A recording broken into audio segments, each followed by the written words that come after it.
أثار الناشط اليمني عبد الإله العديل المعروف بلقب الرئيس جدلا واسعا بعد نشره صورا لعدة سيارات قال إنها تحمل الرقم المعدني نفسه 17 5 خصوصي، مؤكدا أن أكثر من سيارة تستخدم اللوحة ذاتها.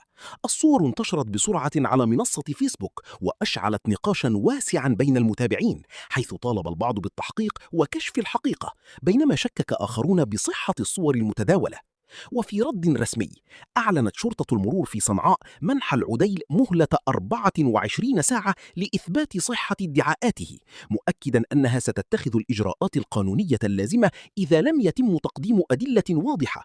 كما أوضحت أن الصور قد تكون معدلة رقميا أو مزورة، أو ربما تعود لمناطق مختلفة، داعية الجميع إلى تحري الدقة وعدم نشر معلومات غير مؤكدة. السلطات شددت أيضا على أهمية الاعتماد على المصادر الرسمية، مؤكدة أنها ترحب بأي بلاغات أو معلومات موثقة يتم تقديمها عبر القنوات القانونية، بعيدا عن أسلوب التشهير أو إثارة الجدل على مواقع التواصل. حتى الآن لم تصدر نتائج رسمية نهائية تؤكد أو تنفي صحة ما تم تداوله، وما تزال القضية محل متابعة واسعة بين اليمنيين على مواقع التواصل، وسط مطالبات بكشف الحقيقة كاملة للرأي العام.